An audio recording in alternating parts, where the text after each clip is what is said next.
right. Good evening, everyone joining this webinar tonight. I see we have more than 1,000 people in the room, so that's amazing. My name is Marius Reitz, and I am your host tonight. I work at Luno, and I am based in Johannesburg. So a warm welcome from wherever you are dialing in tonight.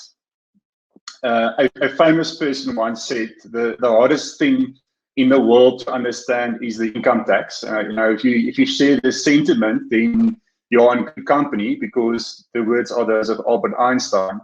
But now, if you think that the tax is complex, then you need to hold on tight, because tonight we are adding cryptocurrency into this mix as well, just to complicate things a bit more. For most of us, cryptocurrency is still a very daunting subject. Firstly, it's not tangible, like banknotes or coins or property. It lives in digital form. Secondly, it's not owned or controlled by a single person or entity, like a bank or a central bank for that matter. It's global, so it's not confined to national borders, similar to the internet in some way. And lastly, it's unique in the sense that people use it for payments, but they also use it as a store of value or for investment purposes. And if you take all of these characteristics, then you realize that they reinforce one another, and they make cryptocurrency one of the most interesting technological discoveries in recent times. So as I said, for most of us, tax is a very complex thing. And now we're throwing cryptocurrency into the mix as well. So it's certainly a daunting subject. And I think for most of us, cryptocurrency itself, we're still grappling with the concept. It's not tangible like other assets we know and we use, like banknotes or property for that matter. It's not owned or controlled by a single person. It's global, so it's not confined to national borders.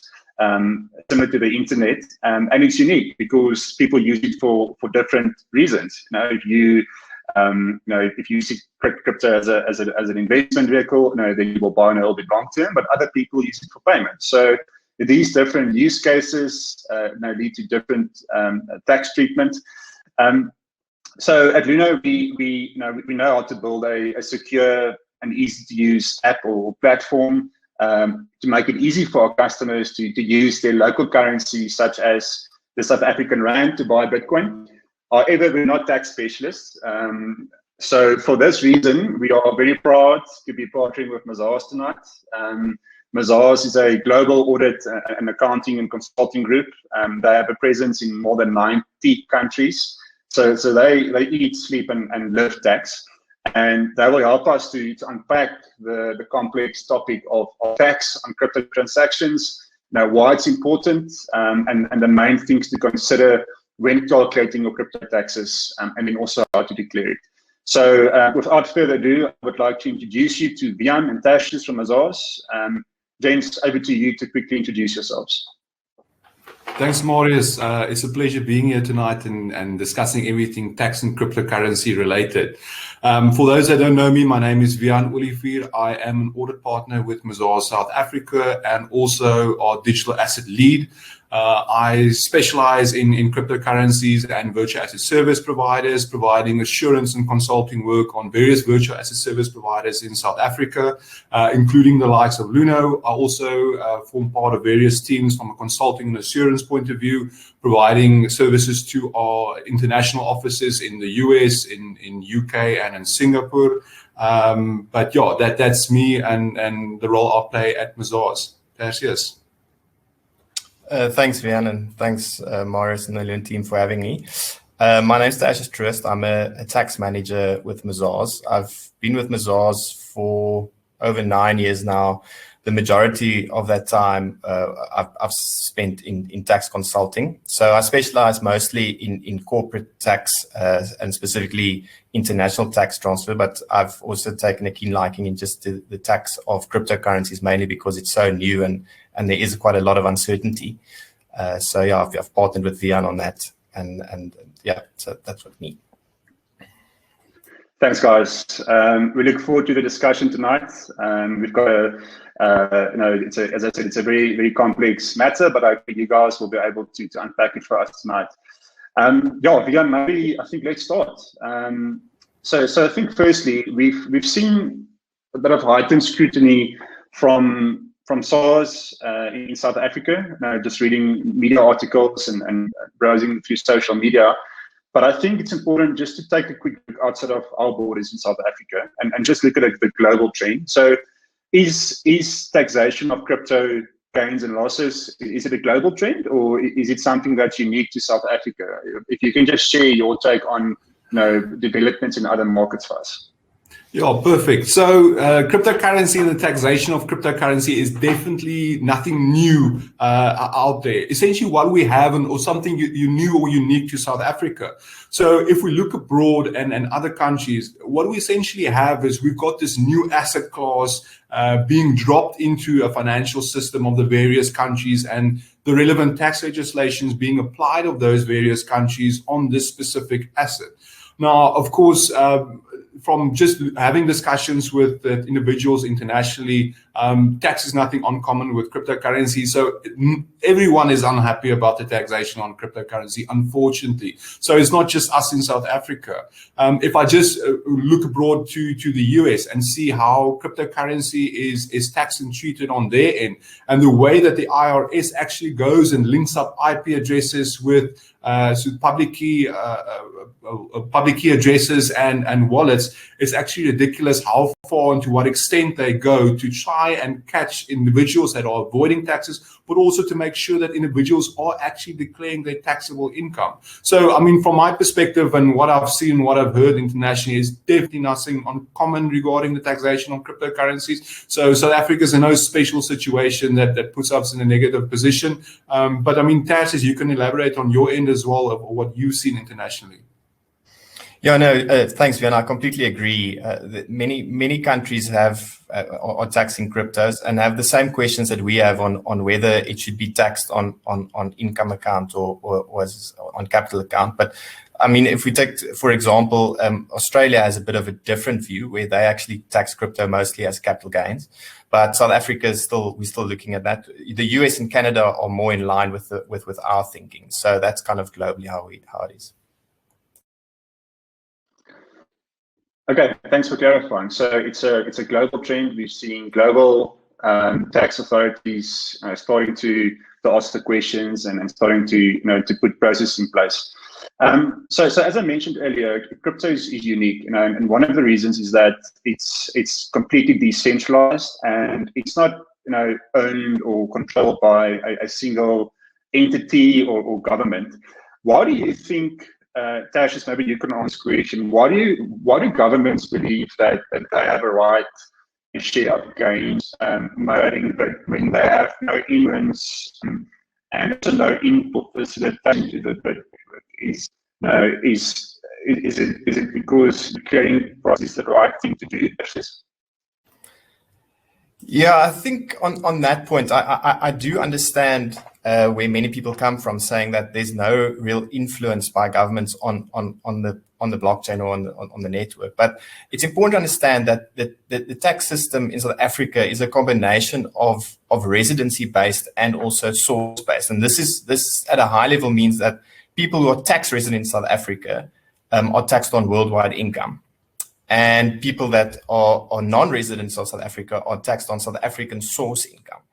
And this is relevant in most tax systems around the world. So why this is important is that the government has, like I said, no influence over the blockchain, but it does have to provide certain services for which it needs income, and income is generated from taxes. So the residency-based principle is extremely important. If you're living and you're using some of South Africa's services which the government provides. Now, I'm not going to get into a debate of whether these services are of good or bad quality, but it just is. For example, you're driving on the South African roads, you use that infrastructure, then the taxpayers' money is used in order to put that for you to use.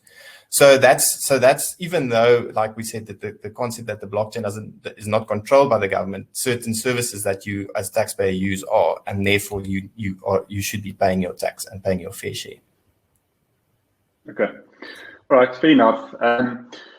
Okay, so let's look at some of the use cases. Now, people use Luno for many different reasons, and we'll unpack each of the different use cases and the tax implications in a bit. But before we get stuck into the details, Tertius, let's try and simplify it quickly. Is there one golden rule of thumb that explains a taxable event? So regardless of your specific use case and tax treatment, at what point should I, as a crypto holder, start caring about tax? Or is it a bit more complex than this?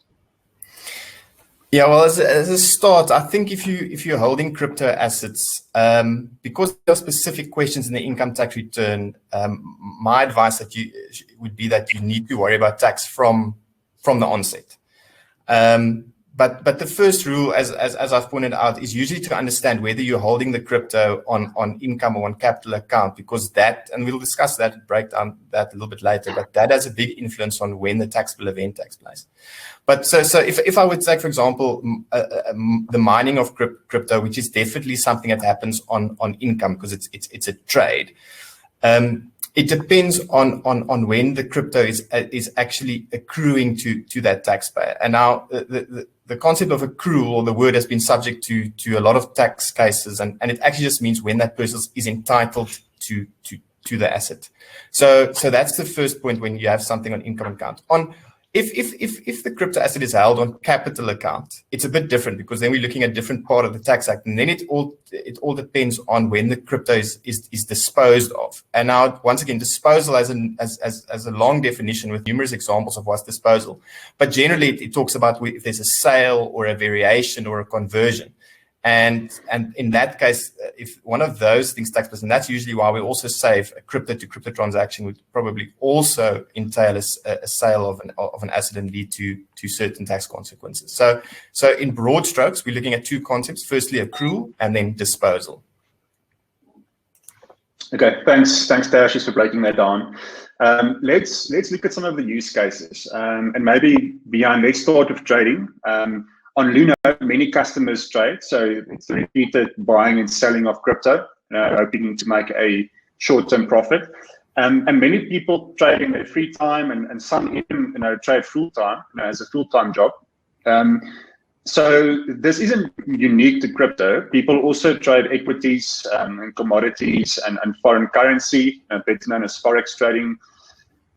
Should crypto traders follow the same rules as equity forex traders when it comes to calculating and declaring the crypto gains? Wiehann? Yeah, so a lot of the same principles applies to some things such as cryptocurrency and trading cryptocurrency, as opposed to trading shares, for example. But there are some key differences as well. And I think one of the main misconceptions, if you think about trading in shares and trading in cryptocurrency, referring to Section 9, capital C, that specifically talks about the fact that if you hold an equity share for a period of longer than 3 years, it becomes capital in nature. And people trying to apply that from a cryptocurrency perspective, which they aren't able to do because that's specific to shares and listed shares specifically. So to answer your question, yes, crypto trading is seen as a taxable income or taxable income event because of the fact it's part of a scheme of profit making. So you're buying and selling cryptocurrency to essentially generate a profit. And therefore it forms part of your taxable income. But when you are buying and selling cryptocurrency, the key thing to look out for here is the practical aspects of it, your record keeping as well. When you're buying and selling cryptocurrencies, you need to keep record of the amount of cryptocurrency that you're buying and what you're paying for the cryptocurrency. The same on the disposal point of side of it. So you need to keep record of how much you're disposing and at what value you're disposing of. Because from a practical point of view, what we've seen more recently dealing with individuals' tax returns is the amount of effort that needs to go into it to actually calculate that taxable income. So that's why it's so important to keep record of it, because there's no software currently available that you just slot in APIs from Luno and it spits out your tax certificate and you just use that data in your taxable income. Unfortunately, yeah. But then just moving on to the element of losses as well. Say, for instance, you are trading in cryptocurrency and everything went south and you made losses during a specific financial, or not financial year, a year of assessment for tax purposes. Then, and you'll say, for example, you're earning a salary and you're trading in cryptocurrencies, but you made losses in your cryptocurrencies.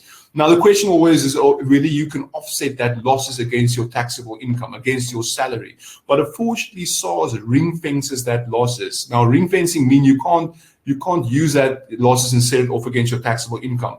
The ring fencing means that you can only utilize that tax losses to be offset against taxable income in the future, also relating to cryptocurrency. So there is that limitation as well from that perspective. There's definitely a lot to take into consideration when looking at tax from an income point of view. But yeah, the basic fundamental principles apply, but there are also key differences.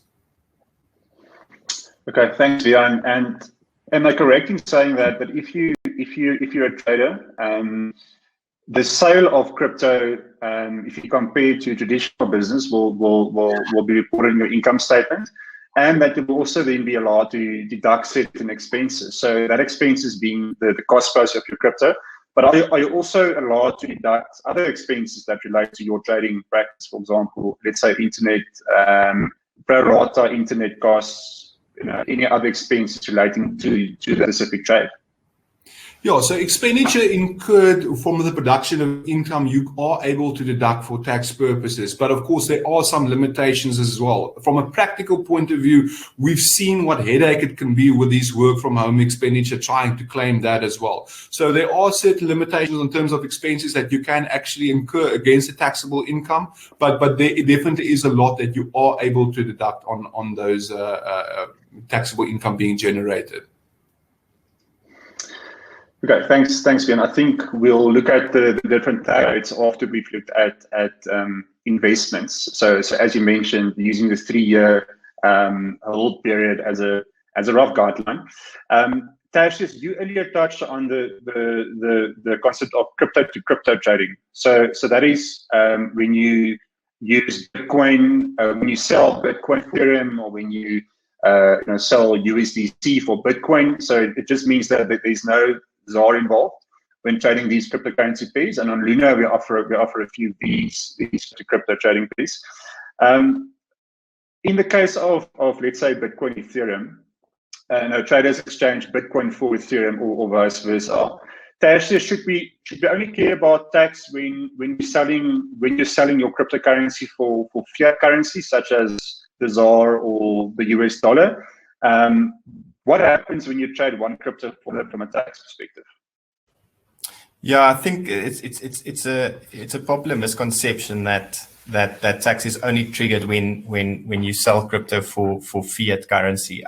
Just based on my reading of the definition of disposal, I think it's wide enough to encompass the crypto to crypto transactions. So in that case, you can kind of see it as a barter transaction, because it's actually one asset that I'm exchanging for another.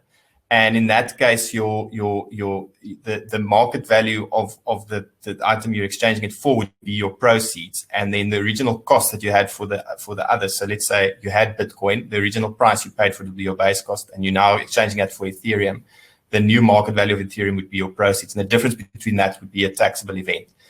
But that's just based on the way it's worded. So it's very important that taxpayers and people are just aware of that, and that they don't necessarily just think that it has to hit my bank statement, it has to show as rand or dollars or something my account before I'm actually going to disclose this to SARS. Okay, Tertius, and if you say base cost, I assume you refer to the cost price of buying that cryptocurrency. Yeah, base cost is pretty much that. That's usually the term we use when we're referring to capital gains transactions. Otherwise, yeah, just cost when it's income. But yeah, you've got that right. Okay. All right. Now looking at the investor side of things, Wiehann, for those of us with a slightly different risk tolerance, and maybe less time on our hands, we don't have to watch the Bitcoin price go up and down like it did over the past 24 hours. If you deem yourself as an investor, you've got a bit of a long outlook. You think that cryptocurrencies will continue to play an important role in the future of money and finance, and you think the value will increase over time. Are profits subject to capital gains tax? And maybe if you explain what is capital gains tax, Wiehann? Yeah, sure. So if you are a hodler like myself as well, the Income Tax Act does reward you for keeping assets for a long period of time, but I'll go into detail on that. But in theory, if you're holding cryptocurrency for a long period of time, it should be classified as capital gains tax. However, SARS and the Income Tax Act specifically says that they need to look at your intention, and the onus rests with the taxpayer to prove that intention. So they need to look at and see what was the intention with buying the cryptocurrency. Was the intention to sell it off in a scheme of profit making, or was the idea to keep it over a longer period of term? So one of the fundamental areas that we usually look at is the tree and the fruit principle. So anyone that's gone to varsity or had some type of tax training, they always talk about the tree and the fruit principle. The tree being the capital asset and the fruit being the taxable income. Now, of course, if you apply that to shares or listed shares, you've got your share, which is your capital asset, and you've got your dividend being yielded from that share, which is your income item. But now, for cryptocurrencies such as Bitcoin, there is no fruit being generated. It's just cryptocurrency, and people are buying and selling cryptocurrency to essentially try to make a profit from that. So it becomes extremely difficult to argue that something is capital nature and to actually show that intention that you have to keep it long term and to actually reap the benefits of it. But fortunately, Luno has gone in and created these crypto savings wallets where you're actually able to now generate interest on your capital, your cryptocurrency holding. So that builds to the argument that your cryptocurrency is capital in nature as opposed to income in nature. Now, of course, over the last 2 years, we've seen individuals also buying into cryptocurrency and investing into cryptocurrency to hedge themselves against the devaluation of the various fiat currencies out there. That further builds the argument to a possible capital gain as opposed to income tax. But unfortunately, there's no golden rule out there. As I mentioned, with share capital, there's no 3-year period cutoff, and then it switches over to capital gains. The US, for example, have implemented a 12-month period. Because of the volatility with cryptocurrency, if you hold cryptocurrency for less than 12 months, it's deemed to be income in nature. But if you hold it for more than 12 months, it's deemed to be capital in nature. Now, of course, we have been begging SARS to just give us some guidance on that. And Tash has also released an article about a month ago lobbying the fact that we need more guidance from a taxpayer's point of view to say, when is something capital and when is it income in nature? So up until this point, we haven't gotten clear guidance. And as long as you're able to demonstrate this is your intention and clearly demonstrate it, you should be able to argue that your crypto investments is capital in nature and get the benefits from a capital point of view as opposed to income. But it's extremely important to remember that the onus lies with the taxpayer themselves. Yeah. Okay, so we've now looked at trading and investing, so we know that there's different tax treatment. Tash is, I know it varies per circumstance, considering customers' tax rates and the income. But what is the main difference between in the tax rate between income tax and capital gains tax? Yeah, so income tax, if you're an individual, it ranges on a tax table, which can range all the way from 0 to 45%. 45% bracket is applicable if you earn more than 1.5 million in a tax year. So yeah, it is dependent on your amount of taxable income. When it comes to capital gains tax, you would actually calculate the capital gain. And if you're an individual, you would include 40% of that capital gain into your taxable income and then tax it. So we usually to kind of draw a comparison, we would say that a person who's in the top marginal tax bracket would pay approximately or effective tax of I think it's 18% on which is 40% of the 45% bracket.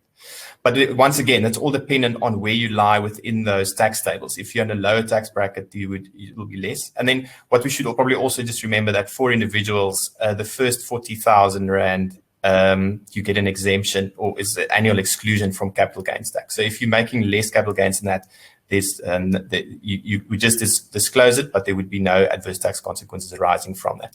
For companies, obviously, it's completely different. There's a 28% rate, and the inclusion rate's at 80%. So it's a 28% versus a 22.4% effective. So there's something a bit different there. But I think mostly we'll be focusing on individuals in this webinar.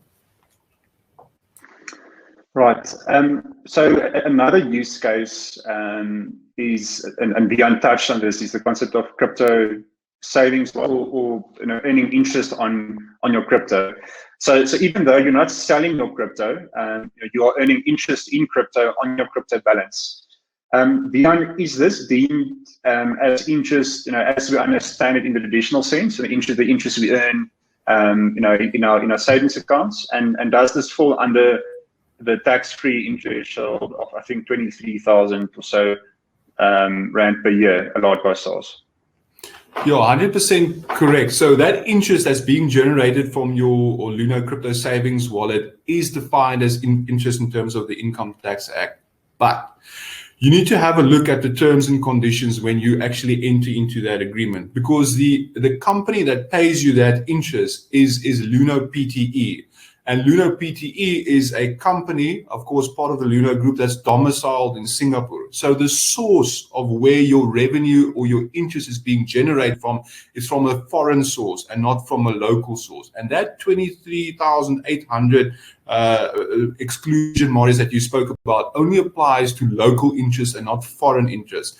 So when you are receiving that interest on your crypto savings wallet, that full amount is taxable in your as part of your taxable income, and you can't unfortunately apply that 23,800 tax exclusion for tax purposes based on the fact that the interest is from a foreign source. And just again, it just reiterates the fact of how important it is to understand the source of the revenue and also the nature of the revenue when you enter into any type of agreement from a cryptocurrency perspective, because those specific type and sources and nature of the cryptocurrencies will dictate how it's treated for tax purposes.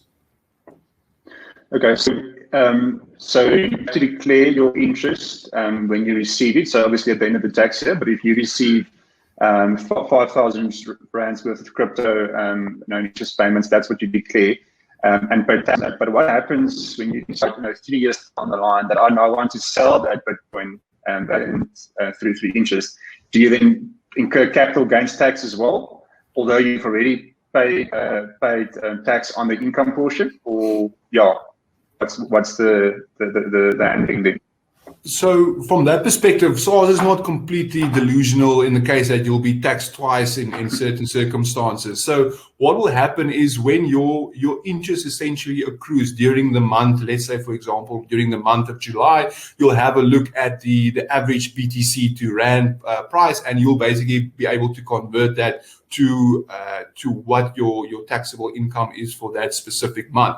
And you're taxed on that only once, of course, only once, meaning the fact that your tax on that interest is being included into your taxable income. So then, of course, that amount forms your base cost that we previously spoke about. Now, 2 years down the line or 5 years, or depending how you want to treat it for capital income purposes, when you sell that cryptocurrency, that initial amount that you were taxed on for that BTC that you received as interest, that is the base cost. And of course, then the proceeds at that point in time when you sell it will be utilized, and the difference between that is your capital gains or your profit. So you'll utilize essentially that taxable income as your base cost going forward when you sell the cryptocurrencies in the future.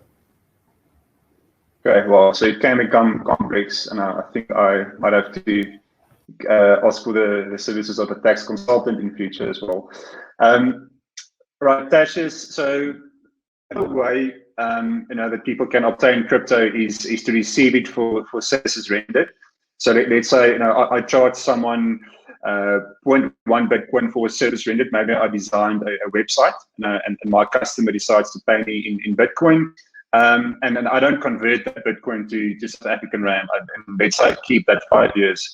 Should I declare that Bitcoin as well? And if so, what would the procedure be when declaring that, considering it's income, but it's not converted to South African Rand?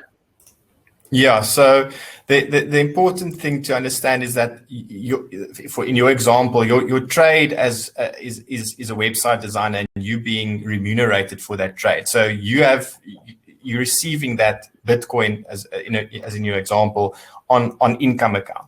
So it's actually on the date that Bitcoin accrues to you, you would have a taxable event.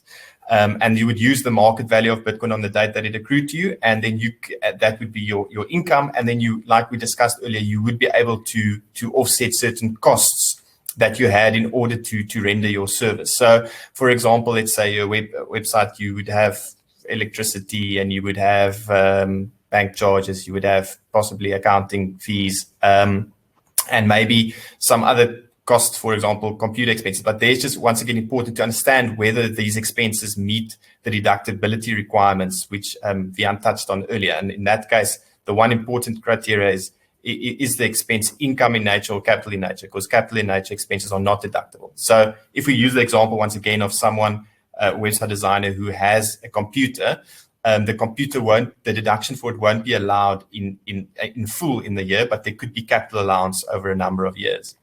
And then kind of just bringing it back. So the fact that the person now still holds this Bitcoin 5 years later, the tax event's already taken place earlier when they rendered their services.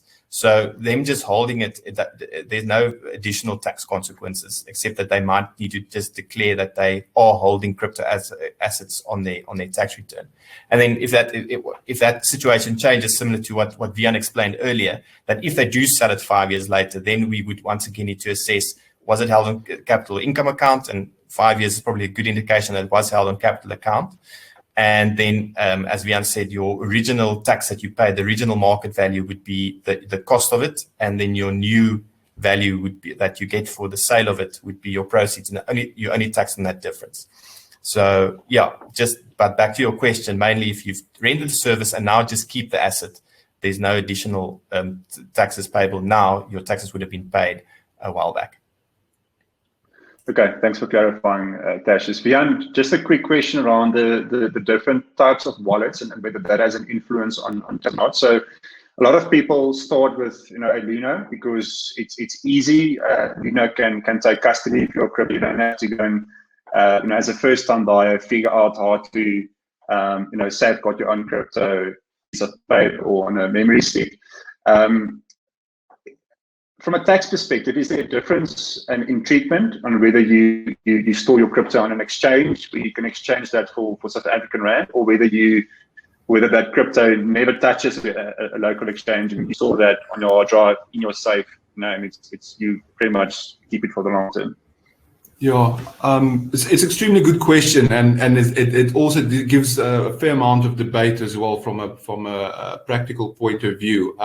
But I think the crux of it is it's extremely important to know that, say for example, if you're rendering a service and you're being remunerated, whether someone remunerates you into your on-chain public key address that you self-custody through hardware wallets or paper wallets or whatever you want to use, or whether you're being remunerated into your Luno wallet, it doesn't make any difference whatsoever. Because as Tertius correctly pointed out previously, is you are taxed as a South African resident on a worldwide basis. That means that you're taxed on any income received from any portion in the world, irrespective of it's going onto a public key address that you're self-custodying or into a Luno wallet. And of course, this has given a fair amount of debate regarding the case where you can try and evade taxes by moving your cryptocurrency, if it's not held on of course, in a Luno wallet, but if you're using it or holding it in a public key address, to move it through a series of public key addresses and use mixers and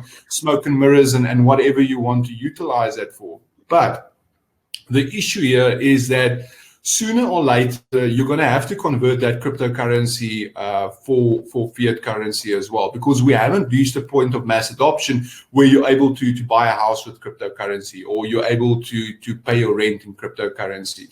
Therefore, that liquidation of that cryptocurrency that you've been avoiding to declare needs to come to an on-ramp that essentially liquidates the cryptocurrency, so you're able to pay real-world expenses with that. Now, of course, the issue there, not even from an exchange point of view, from a bank's point of view, a bank is also supposed to report, if I'm call it, unusual transactions. So if an individual is receiving from a certain source a passive income, that would trigger unusual transaction as well. And of course, the banks will have to report that. Not even the exchanges, even though it's currently not regulated. So it's careful. So people need to be careful in the way they want to try. If they want to try those type of maneuvers, they will be caught out along the line. And specifically, if we're looking at what SARS recently said about how they're investing in these technological advances to be able to track cryptocurrencies, similar to what we saw in the US now more recently. But in addition to that, cryptocurrency as a whole, we're moving into a more regulated space. And that is a space that we want to be moving in to make it safer for individuals to invest in. But when we move into that regulated space, it's going to require virtual asset service providers locally and internationally to report to their regulating bodies and to report to if I call it, institutions such as SARS. And in accordance with the Tax Administration Act, you are required to supply SARS with certain information that can be utilized to calculate your taxable income. So, look, from a point of view, if you're trying to avoid VAT taxes by not using something like a Luno wallet, it's not necessarily the best idea. And long down the line, it's going to come out in the woodwork, especially the direction we're following from a regulations point of view. Yeah, thanks, Wiehann. I think we're definitely seeing lots of positive signs that cryptocurrency is increasing in adoption. Over the past year or two, we've seen many institutional investors, especially in the US and Europe, entering the space. And these investors won't enter a market that's unregulated. They won't enter a cryptocurrency market with not enough sophistication when it comes to regulatory aspects. So I think you're right. I think over time, see this hybrid economy developing where people use so there's South African rands for certain purposes, but then use cryptocurrencies for other purposes because it serves them that maybe it's cheaper and easier to transfer funds. But over time, we will have to figure out these edge cases and nuances. And I know that the IFWG, the Reserve Bank's working group, they are busy with figuring this out. Tash, let's quickly touch on Bitcoin mining. So Bitcoin mining is another way. It's another way for people to obtain crypto. I guess this would be very similar to almost receiving crypto as a means of payment services rendered or products sold. Or am I? Yeah, is that correct? Sure. So maybe if I can just cover this and I can give the listeners out there just a practical example as well. So let's say, for instance, 5 years ago, I received mining rewards for. I'm a miner, so my contribution to the ecosystem is by performing the proof of work as part of the consensus algorithm, and the protocol essentially rewards me with BTC. So I am being remunerated for the services that I render as a miner, as playing my part in this ecosystem. So let's say, for example, I was remunerated at that point in time 5 BTC. And the price of that 5 BTC was 1,000 Rand at that point in stage. So I've got a remuneration that I need to declare as a taxable income of 5,000 Rand. So 5,000 Rand goes into my taxable income. Now, let's say, for instance, I didn't do any further mining whatsoever. 5 years down the line, I decide to sell off my 5 Bitcoin. But fortunately for me, the cryptocurrency price increased to 10,000 Rand per BTC. So my 5 BTC is now worth 50,000 Rand. So The 5-year period, as Tertius also mentioned, is a good indication that it's capital in nature as opposed to income in nature and being speculative. So from that perspective, I've got my base cost, which is my 5,000 rands worth of BTC that I was already taxed on as part of my remuneration for the services rendered. And 5 years down the line, it's worth 50,000 rand. So there's a proceeds essentially of 45,000 rand for capital gains purposes. Now, of that 45,000 rand, each individual in South Africa gets an annual exclusion of 40,000 rand. So that profit of 45,000 is decreased by 40,000. So it's only a capital gain of 5,000 rand that I need to be taxed on. But it gets better. Now, what they have for capital gains tax purposes is an inclusion rate.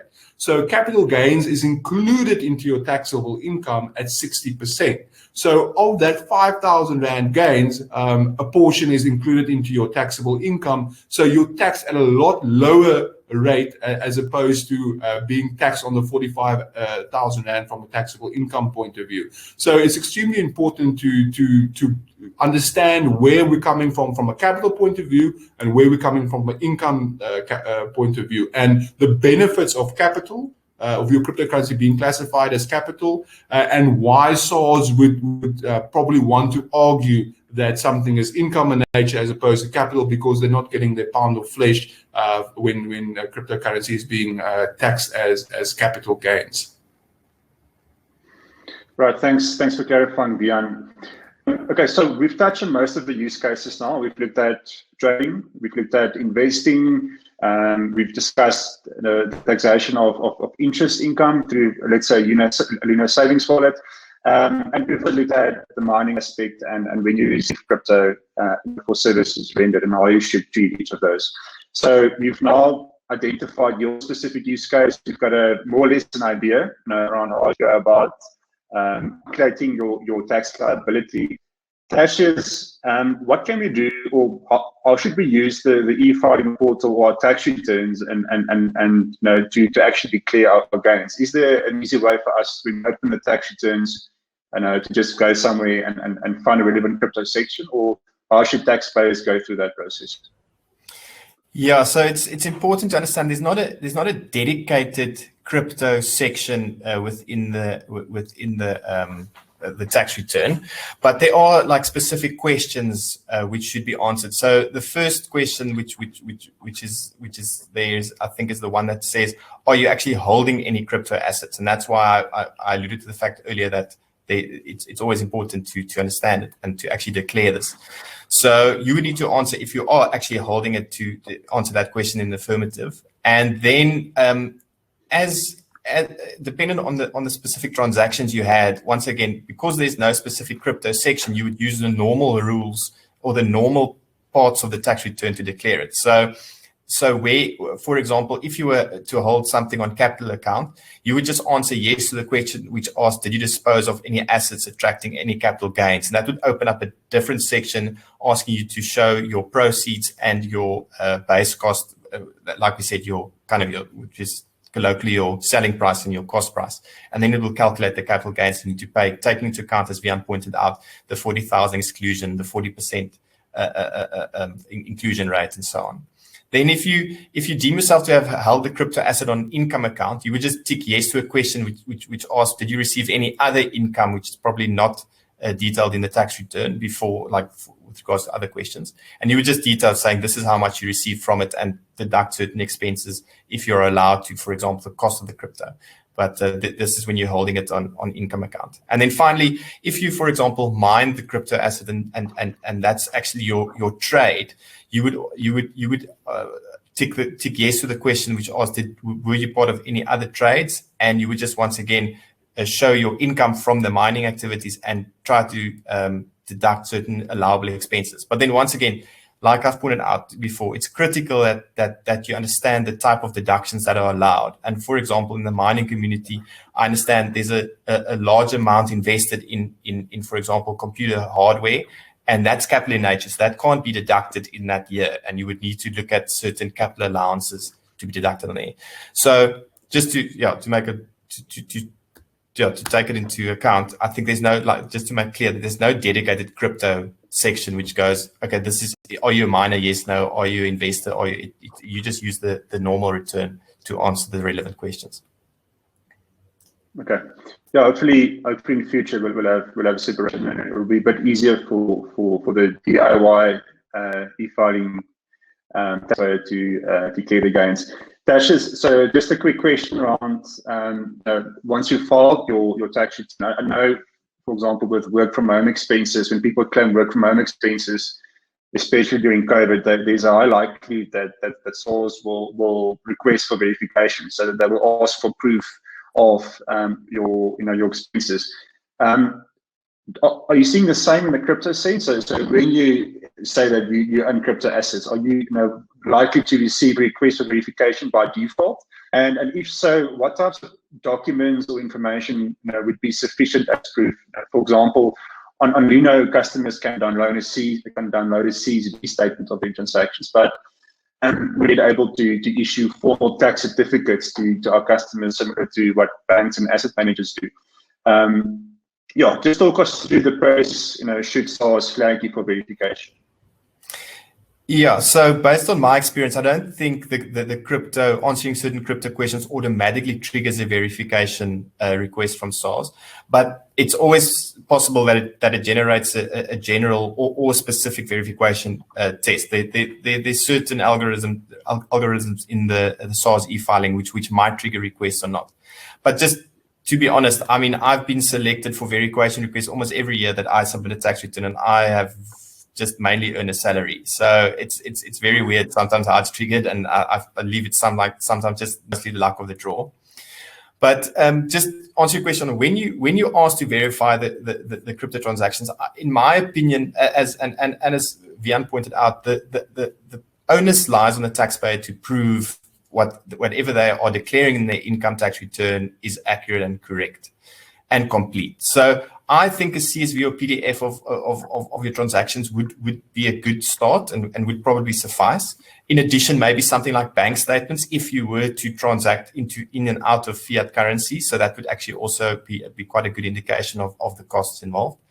And then, as you've pointed out, the matter on the ITB 3s and Cs, I don't know of any platforms that are providing them as yet, but I know, for example, Luno, you guys are working on it, and I think it's important, as Wiehann also stated, about it goes together with the fact about regulation, that there needs to be some certainty so that people understand what they are earning on these platforms, that they declare it, and that it's all shared with SARS, and that it just gets easier to declare this type of income.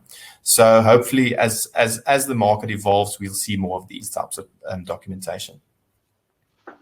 Yeah, it will definitely make it easier for us to submit this information. Just on Luno, so customers on Luno can download CSV statements of their respective tradings and in CSV format. And also on the savings wallet side, you can also download a CSV of your savings wallet history with your crypto savings paid out at the prevailing rand price at that point in time. So it'll definitely help customers to at least calculate the gains or losses. We're also working on a profit and loss view. So in the next month or so, we'll slowly but surely start to roll this out. So customers will be able to get a view of whether they've made a gain or a loss. It won't allow them to again export a IQ3 or IQ3C certificate, but it will at least give them an indication of whether they're in the green or in the red, and it assist them with the calculation.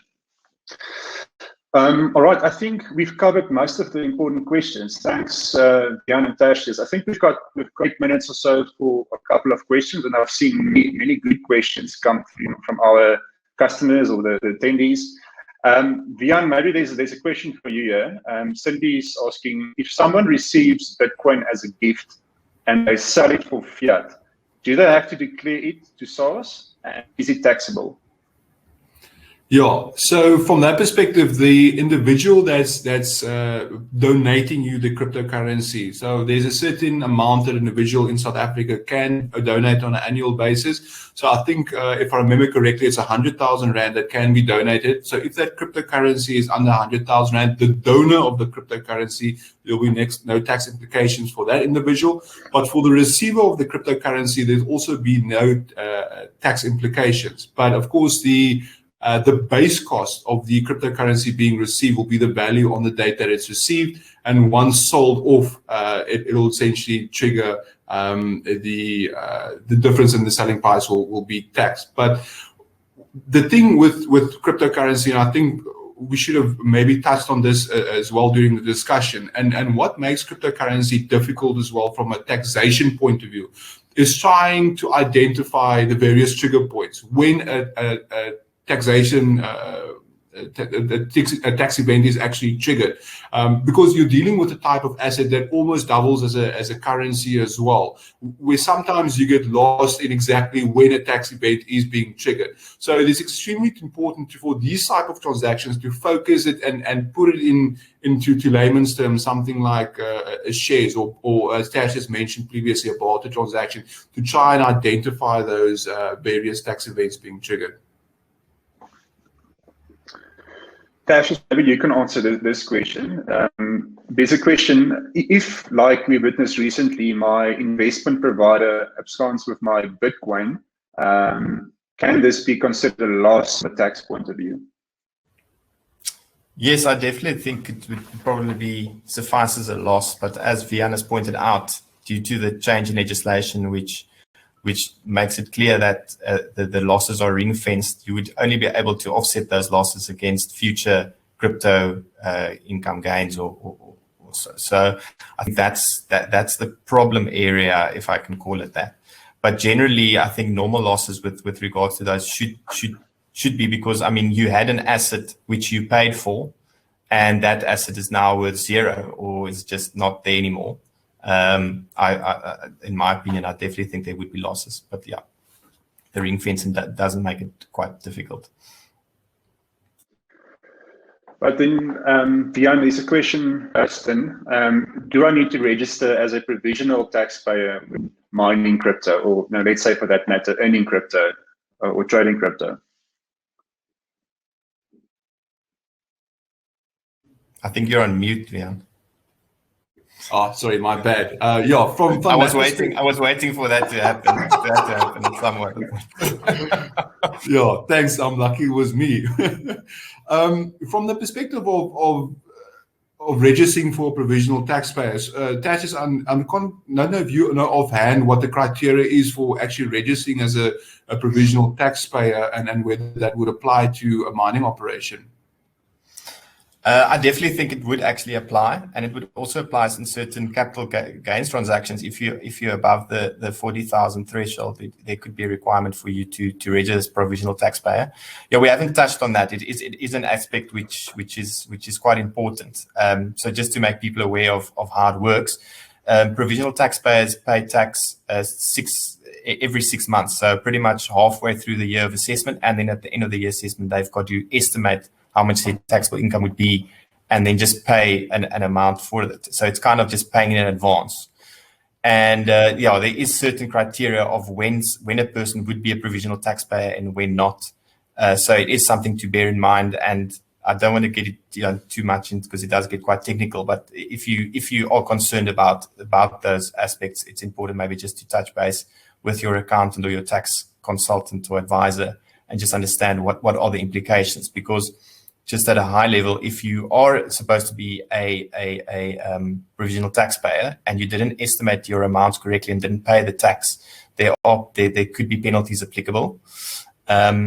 Once again, we haven't really touched on that either during this webinar, but there are methods that if you were supposed to declare income, even if provisional taxpayer, or just you didn't in prior years, with regards to crypto or any type of income, SARS does allow a voluntary disclosure in terms of the VDP or voluntary disclosure program. And you can actually just say, okay, sorry, I made a mistake. I'd like to pay my taxes, and you would need to pay your taxes and probably still the interest on it, but SARS would then waive any penalties that they could have raised. So just on both those aspects, just in general, it's also something just to take note of. I think maybe just to add to that as well, if individuals that want to partake in the voluntary disclosure program with SARS as well, SARS doesn't actually allow you to participate in the voluntary disclosure program if they have a suspicion that previously you were trying to avoid taxes and they already started their investigation and that specific year of assessment is under review or information has been requested. Once that actually happens and SARS request information or ask for information regarding a specific year of assessment, you lose the ability to follow the VDP route as well. So that's why it's extremely important to clear your income and your asset holding from a cryptocurrency perspective when they do fall due. Because I mean, from a penalties point of view, it's really not a joke in terms of the penalties that SARS levies or what they can levy from underestimation and underdeclaration of income and proceeds. It's a question from Tim. Does Luno provide SARS with all individual transactions or only when required by SARS, as recently reported in the media? I think that's a very good question. The SA crypto exchanges recently issued a statement in the media where we informed the public and our customers that SARS approached us with a request for customer information for a research study that they're conducting. And so obviously, transparency and informing our customers is top of mind. So that's the reason why we issued the public statement. But to answer your question, no, we're not sharing taxpayer information with SARS. We're only sharing information with SARS when we are compelled to do so. And that was the case recently. In the future, similar to how banks and asset managers practically share taxpayer transactions with the taxpayer, with SARS. We anticipate that this will happen in future. When, we're not sure, but at this point, the onus is completely on the taxpayer or on the trader to declare the gains to SARS. Wiehann, I'm not sure if you have anything to add to this, but I think I answered that question. Yeah, no, you're definitely spot on there. I think there is a lot of people that were upset about the fact that information was shared with SARS on their request. But look, from my experience locally with virtual asset service providers and internationally, I haven't seen instances where exchanges are able, or not able, but rather willing to put their neck on the line in terms of tax administration and not providing regulating authorities with the information they need.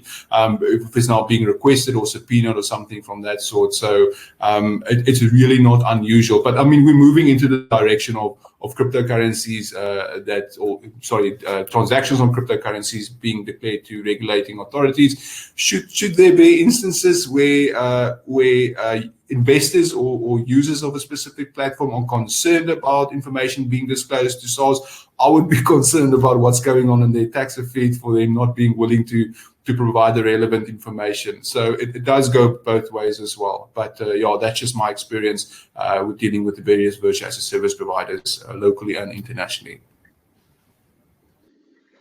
All right, I think we have time for one more question. So yeah, good quality questions coming through in the chat box, and unfortunately we can't answer all of them tonight.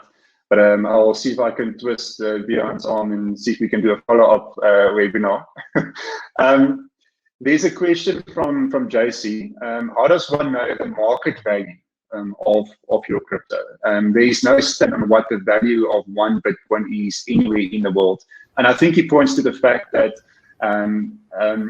the price of cryptocurrency is determined by supply and demand on a specific exchange. And in South Africa, especially, exchanges operate in closed systems. So only FICAT or KYC customers of that exchange can place orders and can buy and sell crypto on that exchange. So there will be small price differences between different exchanges. But yeah, that's just, you're able to add anything to that. There's no standard on what the value of one Bitcoin is anywhere in the world. Yeah, I think maybe Wiehann, you might be better positioned to answer this, but yeah, is it best estimate or using the data that's available? So usually from an accounting point of view, when applying international financial reporting standards to a specific entity and valuing the cryptocurrency on the balance sheet or for transactional purposes, we go to the primary market. So what is the primary market for that individual that usually buy and sell cryptocurrencies, or the usually the place where they go and buy and sell cryptocurrencies? So the base estimate or base use will be what is the primary market. So in South Africa, for example, we'll have a look at where you're conducting most of your cryptocurrency trades on. Is it on Luno or another exchange? If it is on Luno, you are able to utilize APIs from Luno to actually get the value of cryptocurrency price at a specific point in time to value what the transaction is from a cost and a proceeds point of view. So at this point in the stage, Mazars gives you tables of foreign exchange rates and interest rates, but nothing really from cryptocurrency's point of view. And that comes once again back to the principle that we discussed earlier, is the amount of guidance we still need from Mazars in determining these type of scenarios or determining the base cost or anything of that sort. But currently, my advice would be to go to the principal market where you're conducting most of your trade and use that spot price on that specific day. It can be a daily average as well, or at that time if you have the data available for the cryptocurrency price at that specific point in time. But that would be the base estimate that you're able to utilize. All right. Okay, I think that's, I think we're out of time. So thanks very much, Tertius and Wiehann, for joining us tonight. I think very productive session. Of course, there will be many unanswered questions still, as it's quite a complex subject, and cryptocurrency is new. So many of these questions will hopefully be answered in future. And so thanks for joining us. A recording of this session will be available in the next week or two, so you can head to Luno's YouTube channel to find the recording.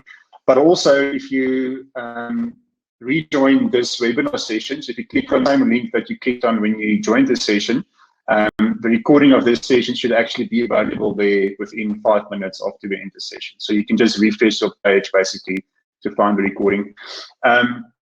Yeah, thanks very much. Wiehand's just wanting to also say a couple of words.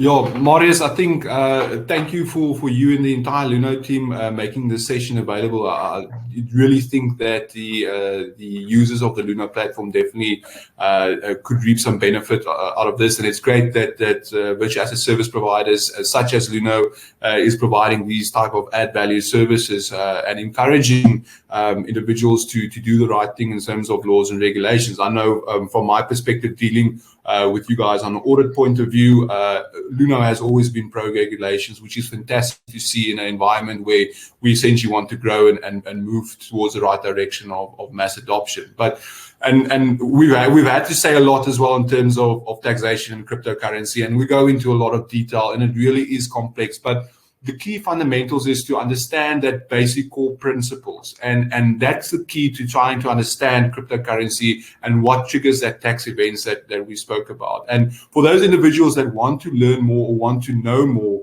on Thursday morning, Mazars is through its upskill platform presenting a training session that's being conducted by Di, which is our head of national training, and she will explain anything you want to know about cryptocurrency. She goes in a bit more detail. Di is also a lecturer. She also informs large corporates on specific tax treatments and training. So it's definitely worthwhile to attending one of these, or not one of the sessions, the session being presented on Thursday morning. And what we've arranged with Luno as well is there's an email that's going out tomorrow morning where individuals that want to participate in this section can also get 40% discount when subscribing and using the specific code on the email coming through tomorrow morning. It's definitely worthwhile to getting that better understanding on cryptocurrency and exactly how it influences taxation, but it also drills down into the more practical side of things. So if you haven't had your questions answered in this session tonight, definitely subscribe for the training session on Thursday morning. We'll drill into a lot more detail from a cryptocurrency and taxation point of view. But yeah, Marius, thanks again. It was a pleasure being here. Thanks, Wiehann. Just two final points. Just lastly, if you receive a request for verification from SARS perhaps and they don't accept your CSV download, then you can reach out to Luno, to support@luno.com, and just request a signed PDF statement with a Luno letterhead, and that's a bit more formal that you can put SARS. And then secondly, please be on the lookout for a post-webinar survey that will send out tomorrow. We value your feedback, and we use your feedback to put future webinars together. So please, if you've got 2-3 minutes tomorrow, please take the time to share your feedback. And yeah, thanks very much. Thanks again, Wiehann and Tertius. It's been really, really informative. And please be on the lookout for the recording of this session. So I'll upload onto YouTube in the next week or so. Thanks, everyone.